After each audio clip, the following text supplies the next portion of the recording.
Welcome or welcome back, whichever happens to apply to you. After trying several greetings, I think we're going to stick with that one for a bit. It sounds friendly.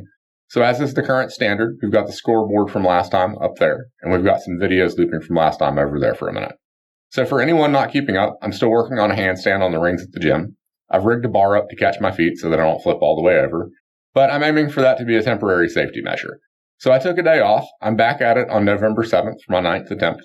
And last time, as you can see, I got 187.6 seconds in the air with 6 touchdowns. So perhaps I should briefly cover the methodology where I get these numbers. So let me get big for a minute. So I take these videos and bring them into an editor where I break them apart whenever I notice a touch. Now, some of these touchdowns are pretty obvious, but some of them aren't. So for the ones that are close, I tend to try to look for any reaction in my foot or my leg or the mat's move. And if I see neither, then I don't count it. So as far as summing time goes, once I get the clips broken apart, I can just go back through and look at the properties of each clip and see what the time was. And I sum those up in an Excel spreadsheet. Now, it might not be exact, but it is close. I do truncate the clip times down to a single decimal. So let's get to it. Let me shrink myself down. Okay, attempt number 1 of the day. See what we can do.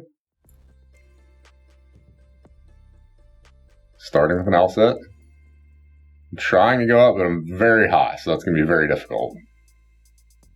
And we're up, and my head is not below my hands. And we did not touch on the way down either. It wasn't a slow descent, but at least had enough control and coordination to not touch. Going up again? Yes. And definitely touched on the way back down there. And touched again there. We're not going to count that as 2 where I just set back. But again, we don't keep the time. Baby iron cross? Yes. And another. Watch me go. Trying to go back up? No. Okay, so that's it for that one. And if we go to the scoreboard, we can add 45.6 seconds in the air and 2 touchdowns. Okay, second attempt. Let's see what we can do. And we're starting with a baby iron cross. Quite a bit of swinging on this one. And up we go, and head is not below my hands. And did not touch on the way down. And that was actually a pretty slow descent, relatively speaking.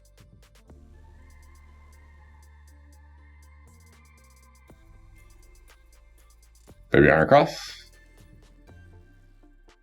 And another, and I think I'm trying to figure out again where I like my feet to be as I'm doing baby iron crosses. Some combination of where my center of gravity is and not wanting my feet to touch the ground. I think I saw a touch there. Okay, and that's it for that one.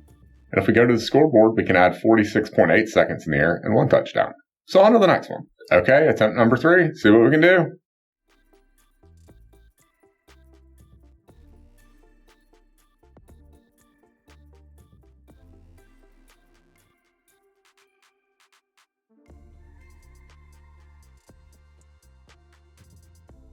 Really trying to keep my upper half up, which again, difficult. So my upper half is up, but we're not really getting fully vertical and didn't get a whole lot of extension on that.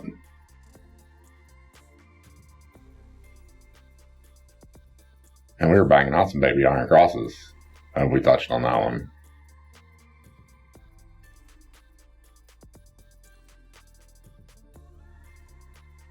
I mean, I'm upside down, but I'm starting to sink down. And if you notice, my arms quit shaking when I propped the rings up against my shoulders, which kind of makes sense. I'm not having to stabilize as much weight.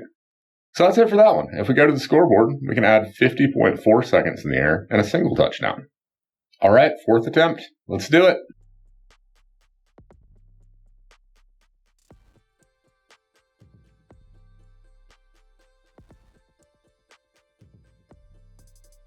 We touched on that one. And as I've said before, I think as you get fatigued, the first thing that goes is your ability to come down slowly, which I'm so close to the ground that if you don't come down slowly and have the coordination to push up at the right time, it's going to be a touchdown.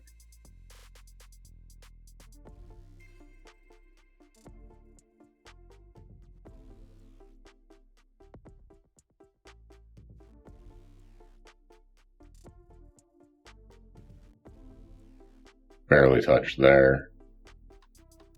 Baby iron cross. And another. And another. And another. Wow. Okay, that's it for that one. And if we go to the scoreboard, we can add 52.5 seconds in the air and 2 touchdowns. So on to the last one. Okay, this is looking pretty good so far. Let's see what we can do on the last attempt.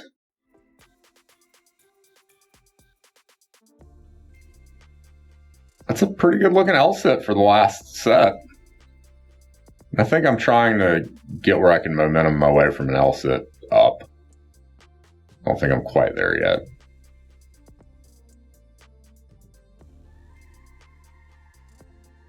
That was a pretty good controlled descent, and I didn't touch.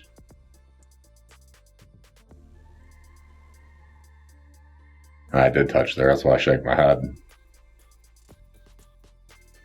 And touch there as well. Man, we are banging out some baby iron crosses today.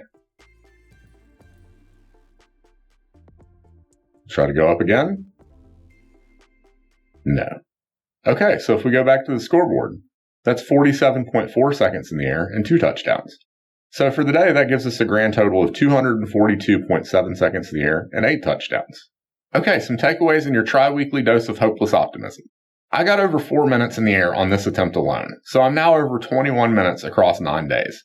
Now, I did get 8 touchdowns, which on the surface seems bad, but I'm constantly pressing myself further, and I think that touchdowns per minute would be a more accurate reflection of what's going on. So as an example, on the second day, I was just shy of 70 seconds and had 7 touchdowns. So that cooks up to an average of about 1 every 10 seconds. Today, I got 8 touchdowns instead of 7, but it was across a much longer time span. So realistically, the average is 1 touchdown every 30 seconds. So I'm also less shaky. I'm doing way more baby iron crosses. I'm getting upside down and not dropping my head below my hands on several of those. And I also think I'm looking and feeling more comfortable upside down in general. So as always, it still needs more work. Now, I will say I think the new setup seems to be working well as far as the bar.